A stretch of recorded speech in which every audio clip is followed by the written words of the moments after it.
बिस्मिल्लाहिर्रहमानिर्रहीम। अस्सलाम वालेकुम नाज़रीन, मैं काजी बिलाल हूँ और आप मेरा यूट्यूब चैनल देख रहे हैं। अब गिरफ्तारियाँ हो रही हैं मुसलसल, यानी कि ये टेम्परेचर चेक किया जा रहा है कि पीटीआई में कितनी जान है। फवाद चौधरी के बाद अब शेख रशीद साहब, जो कि उनके बहुत बड़े इत्तेहादी हैं, बल्कि मैं तो कहता हूँ वो उनके स्पोक्स पर्सन भी हैं इमरान खान के। उन्होंने जरदारी साहब के ख़िलाफ़ और बिलावल के ख़िलाफ़ बातें की जो उनको ज़ेबा नहीं है, लेकिन उनका स्टाइल यही है। और जब बेनज़ीर अल्लाह जन्नत नसीब करे होती थी, उनके ख़िलाफ़ भी वो हर्जा सराई करते रहते थे। अब मियाँ साहबान के ख़िलाफ़ भी वो बातें करते रहते हैं। तो आखिर उनका जो सब्र का पैमाना था वो लबरेज हुआ और वज़ीर दाखिला जिसको IG सलूट मारता था, आज उसके सिपाहियों ने, उसकी फ़ोर्स के एहलकारों ने हथकड़ियाँ लगाई। अब आप ये देखें कि इसे कहते हैं मकाफात अमल तो नहीं कहते, ये आप कहें कि हमारे सिस्टम की इतनी कमज़ोरी है, बल्कि सिस्टम हमारा कोलैप्स कर चुका है। यानी कि यहाँ ख्वाहिशात पर मुकदमात बन रहे हैं। जेनवन लोग जिनके जेनवन मसाइल हैं, जो बेचारे धक्के खा रहे हैं, उनके FIR क्या, उनका तो रपट भी नहीं होती। यहाँ जनाब रिमांड भी मिल रहे हैं, जेल भी भेजा जा रहा है। अब ये टेम्परेचर उन्होंने चेक कर लिया हुकूमत या इदारों ने।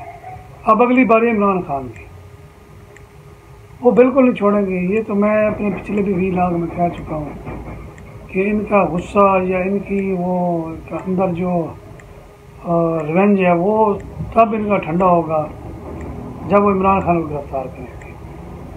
क्योंकि आप ये चीज़ नोट कर लें कि जो हुकूमत वक्त हो, चाहे वो पीपल्स पार्टी हो, PTI हो, नून लीग हो, जब कोई बंदा गिरफ्तार होगा वो कभी ये नहीं कहा जाएगा कि जी किसी और ने गिरफ्तार किया या किसी और के कहने पे हुआ है। वो हुकूमत पे इल्ज़ाम आता है।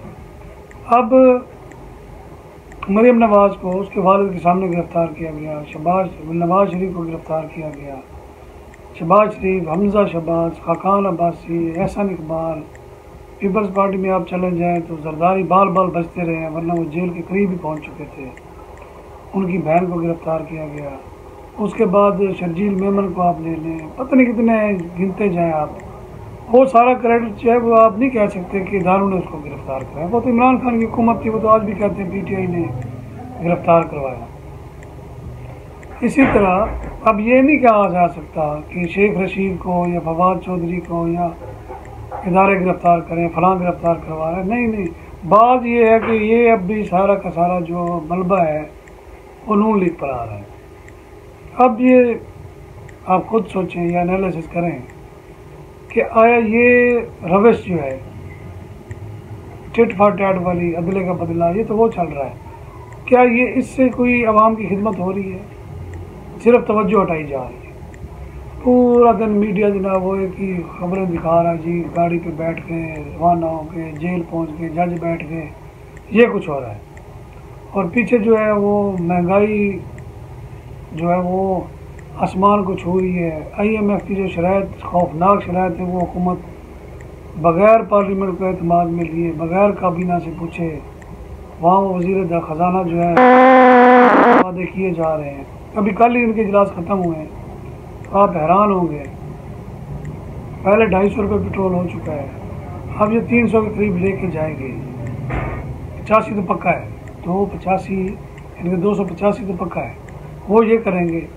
उसके बाद बिजली की कीमतें, गर्मी आने वाली हैं, पहले भी बिल इतने ज़्यादा आते थे, अब जो एक पंखा भी चलाएगा ना तो वो डर डर के चलाएगा, वो कोई गर्मी बर्दाश्त कर लो, पैसे जो है ना कहाँ से देंगे। ये वो तल्ख हकीकतें हैं जो लोगों से छुपाई जाती हैं। IMF के सामने उन्होंने घुटने टेक दी हैं, इसके सिवा इनके पास और कोई रास्ता भी नहीं है। अगर ये नहीं करते तो ये मुल्क डिफ़ॉल्ट करता है। सच्ची बात अगर आप पूछें, जो मैं ऑन रिकॉर्ड कहना चाहता हूँ और उसमें 100% सदाकत है, जितने सरमायादार हैं, जितने ये ब्यूरोक्रेट हैं, जितने ये बड़े हमारे मुल्क के बने हुए हैं, इन सब के अकाउंट्स चेक करें, इनके घरों पर छापे मारें, खरबूर का निकलेंगे। एक दिन में आपका सारा कर्जा अदा हो जाएगा, एक दिन में। सब इन्होंने स्टॉक किया हुआ है। डॉलर इन्होंने छुपा लिया है, सोना इन्होंने छुपा लिया है। पिछले 2-3 साल पहले आप देखें कि जनाब सरकारी मुलाजमीन के घरों पर छापे मारेंगे, क्या कुछ नहीं निकला। अब IMF के कहने पे अब ग्रेड 17 से 22 तक के जो हैं वो अपने एहसास ज़ाहिर करेंगे। अब जिस तरह इलेक्शन कमीशन में हमारे एहसास ज़ाहिर होते हैं वो भी इंशाल्लाह ऐसे ही ज़ाहिर होंगे। झूठ बहरहाल किसी ने हाथ तो डाला ना, और वो भी IMF के कहने पर उन्होंने नोटिफिकेशन जारी किया कि ये अपने साल में 2 दफ़ा अपने एहसास ज़ाहिर करेंगे, और FBR को भी FABR ज़ाहिर उसमें दिखाना होगी। और FBR से बड़ा फ्रॉड इदारा इस मुल्क में है ही नहीं। इनकम टैक्स के इदारे ये सब फ्रॉड है। ये मिल मिला के जनाब लोगों के टैक्स माफ़ कर देते हैं, ये मिल मिला के जनाब 80 लाख के टैक्स को 5 लाख कर देते हैं। इनमें से जब तक काली भेड़ें नहीं निकाली जाएंगी तो ये मुल्क में ना तो टैक्स इकट्ठा हो सकता है, और जो दे रहे हैं टैक्स ना उनको कोई फ़ायदा हो रहा है। अभी जो इनडायरेक्ट टैक्स है वो आवाम तो दे रही है, माचिस पे दे रही है, घी पे दे रही है। असल जो टैक्स है वो तो बिजनेसमैन है या जो ब्लैक मनी को वाइट कर रहे हैं उनको पकड़ना ज़रूरी है। अब आप आते हैं इलेक्शन की तरफ। ये IMF ने इनको दबोच लिया है। आप इस हुकूमत से या जो अगली हुकूमत है ना, 3 साल तो आप समझें कि आपकी बुक है। दुख और गम में कभी खुशी कभी गम वाला सीन आने वाला है, सिर्फ गम ही गम आने वाले हैं। अब आप आ जाए इलेक्शन की तरफ। ज़िमनी इलेक्शन की कौमी असम्बली कराई जा रही है इलेक्शन कमीशन। आप अंदाज़ा लगाएँ 2 सूबों में सम्मिलन नहीं है, निगरान वहाँ हुकूमत बन गई है, वहाँ 90 दिन का ऐलान नहीं कर रहा। कौमी असम्बली का 9 मार्च से जनाब शुरू कर दें इलेक्शन करवाते हैं। यानी कोई पूछने वाला है किस कानून के तहत, किस इख्तियार के तहत। फिर बंद करें इनकी किताब को, फेंकें इसको एक तरफ, अपनी मर्जी करनी है फिर करते रहें। यानी कि कमाल हद तक जो है ना वो बेहिसी जो है ना वो ज़ाहिर की जा रही है, जिससे मेरा नहीं ख्याल कि इससे किसी का फ़ायदा हो रहा है, उल्टा मुल्क को नुकसान हो रहा है, सिस्टम तबाह हो रहा है। आप बिठाएं सबको, आप छोड़ें, नून लीग को छोड़ें, PTI को छोड़ें, पीपल्स पार्टी को छोड़ें, सबको छोड़ें। आप देखें आपको आइन और कानून क्या कहता है। ये जाएं बाहर में, आप इनको कहें जी आप अपने अखराजात पूरे हो सकते हैं तो इलेक्शन कमीशन को दें और इलेक्शन का ऐलान कर दें। फिर आप देखें बल्दियाती इंतखाबात हो गए हैं, और इसी तरह आप कानून के मुताबिक फैसला करें। जो मानता है इलेक्शन में हिस्सा ले, जो नहीं मानता खुद ब खुद आउट हो जाएगा।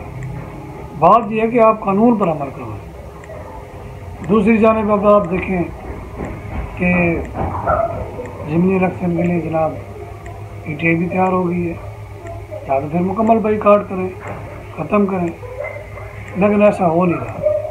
होना ये चाहिए कि एक ही स्टांस लें कि सिर्फ इलेक्शन है, नथिंग एल्स। और इस पर आप कोर्ट में जाएं, सुप्रीम कोर्ट में जाएं, हाई कोर्ट में जाएं, और इलेक्शन कमीशन को मजबूर करें। अगर आप ये समझते हैं कि चीफ इलेक्शन कमिश्नर को बायस है और वो काम ख़राब कर रहा है, तो आप रेफरेंस फाइल करें। अभी तक नहीं किया। कानूनी जंग लड़ें ताकि आपको कम अज़ कम ये ना कहा जाए कि आपने फलां जो है ना रेमेडी यूज़ नहीं की। अभी भी वक्त है कि इलेक्शन कमीशन और दीगर इदारे जो आईनी इदारे हैं उनको मिल बैठ कर इन सियासतदानों से न डरें। आप कानून पर अमल करें और इनसे अमल करें, खुद ब खुद हालात ठीक हो जाएंगे। इजाज़त चाहूँगा। अल्लाह।